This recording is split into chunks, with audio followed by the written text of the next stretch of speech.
তুমি আজকে কোথায় যাবে সোনা? বলো বলো। তুমি আজকে প্রথম স্কুলে যাবে? ভয় করছে একটু? কতটা ভয় করছে? অনেক ভয় করছে। 100 ভয় করছে? কিচ্ছু হবে না।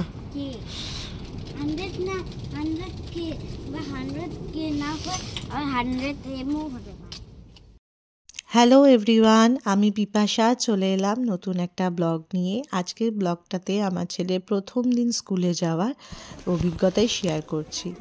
এখানে ও আমস্টারল্যান্ড ইন্টারন্যাশনাল স্কুলে ভর্তি করা হয়েছে ওকে। এখানে যে সকল বাচ্চারা বিভিন্ন দেশ থেকে আসে তাদের জন্যই এই স্কুলটা। এখানে ডাচ স্কুল হয়, সেটা পুরোটাই ফ্রি সরকার থেকে, কিন্তু এটা সরকারি স্কুল। কিন্তু এই ইন্টারন্যাশনাল স্কুলটাতে অনেকটাই পুরোটাই আলাদা। এটার জন্য এটা কোনো ফ্রি না, এটা টাকা লাগে এবং এটার জন্য ফিস দিতে হয়। আর এই স্কুলটা পুরোটাই ইংলিশেই হয়, কিন্তু ওরা ডাচটাও শেখায় সাথে সাথে, যারা ইংলিশটা প্রপারলি শিখে যায়। তো আমি ভীষণ টেনশানে রয়েছি। আজকে ওকে স্কুলে ঢুকিয়ে দিয়ে আমরা সবাই বসে আছি, অনেক বাবা মায়েরাও বসে আছে, সবাই টেনশান করছে যে প্রথম দিন কিভাবে কাটাবে। আমার ছেলে কলকাতার স্কুলে ভর্তি হয়েছিল, বেশি দিন স্কুল করতে পারেনি, 6 মাস মতো। তারপরে এখানে চলে আসি। তো একটু চিন্তায় রয়েছি যে ও কি ইংলিশে তো প্রপারলি বলতে পারে না, ও কীভাবে ফ্রেন্ডদের সাথে কথা বলবে, কিভাবে টিচারের কথা বুঝবে। অ্যাকচুয়ালি এখানে ইংলিশটাও বলার ধরনটাও অনেকটাই আলাদা। তো যেহেতু ইংলিশের অ্যাকসেন্টটা আলাদা, তো ওর পক্ষে খুবই কষ্টকর হবে প্রথম দিন। কিন্তু দেখলাম বেশ হাসছে, ভালো লাগছিল। কোনো একটা অ্যাক্টিভিটি ক্লাসে ওরা নিয়ে যাচ্ছিল লাইন দিয়ে। অনেকগুলোই বাচ্চা আছে, এক একটা সেকশন অনুযায়ী, বিভিন্ন দেশের, কেউ চাইনিজ, কেউ জাপানিজ, কেউ আফ্রিকান, ইন্ডিয়ান।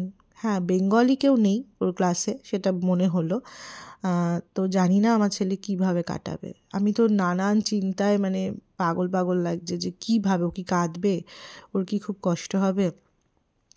ওনার যে এই ক্লাসের যে ওর ছেলে ক্লাসের যে টিচার, তিনি লন্ডনের।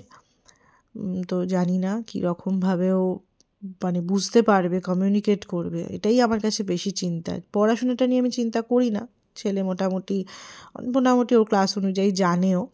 কিন্তু যেটা জানে না সেটা হলো ভাষা, কী করেও কথা বলবে।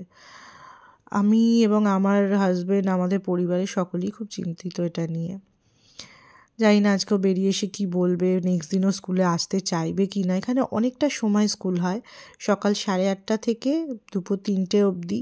স্যাটারডে সানডে ছুটি, আর ওয়েডনেসডে হাফ ডে। 2টো করে টিফিন দিতে হয়, একটা স্ন্যাক্স, একটা লাঞ্চ, 2টো টিফিন। এবং কোনো বই খাতা কোনো কিছুই আমাদের পারচেস করতে এখন অবধি কিছুই বলেনি। জানি না আদৌ কী রকম সিস্টেম। শুধু ওই জ্যাকেট, কিছু ওয়ার্ম ড্রেস, তারপরে বুট, এখানে 2-3 রকমের জুতো, এই সবই বলেছিল কিনতে, সেরকম আর কিছু বলেনি। ছেলে তো বেরিয়ে দেখছি হাসছেই।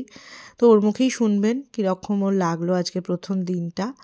তারপরে আস্তে আস্তে সব কিছু এখানকার এডুকেশন সিস্টেম সম্পর্কে বলবো, আমি শেয়ার করব।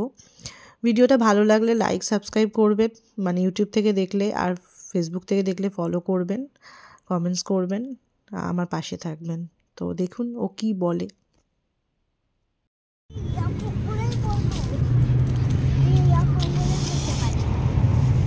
আগে বলো কি হলো, বল স্কুলে কেমন লাগলো। তাকাও আমার দিকে। টুকটাক করালো। কি লেগেছিস? টিফিন খাইয়েছে দুটোই। আর স্কুলে কিছু পড়ালো আজকে? কি করালো আজকে স্কুল?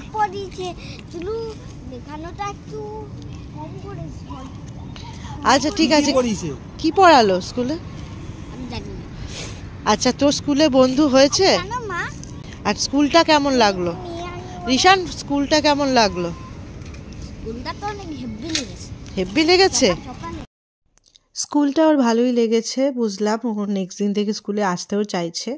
টিচার বললেন যে যেহেতু ও খুব ভালো করে কমিউনিকেট করতে পারছে না, তো সেটার জন্য ওনারা চেষ্টা করবেন এবং বাড়িতেও আমাদেরকে চেষ্টা করতে হবে। স্কুল কতটা করবে জানি না, আমাদের দুজনকেই ওকে ভালো করে একটুখানি বলতে যাতে পারে কথা, সেটার জন্য চেষ্টা করতে হবে। এটা তো স্বাভাবিক, ওর পক্ষে সত্যি অ্যাডজাস্ট করাটা একটু অসুবিধা। আশা করি 1 বছর বা 6 মাস, জানি না, বাচ্চারা খুব তাড়াতাড়ি শিখে যায়, হয়তো তাড়াতাড়ি শিখে যাবে। ওকে দেখে এটা ভালো লাগছে যে ও দুঃখ পায়নি, কষ্ট পায়নি, ও ভালো লেগেছে, এনজয় করেছে। অ্যাকচুয়ালি এখানে খুব খেলাধুলার মাধ্যমেই পড়ানো হয়, বিভিন্ন অ্যাক্টিভিটি করানো হয়। আমাদের মতো ওই বই খাতা দেখে পড়া, মুখস্থ করা, লেখা এই কনসেপ্টটা মনে হচ্ছে নেই, যতটুকু মায়েদের মুখে শুনলাম। তারপর আস্তে আস্তে সব কিছুই শেয়ার করব।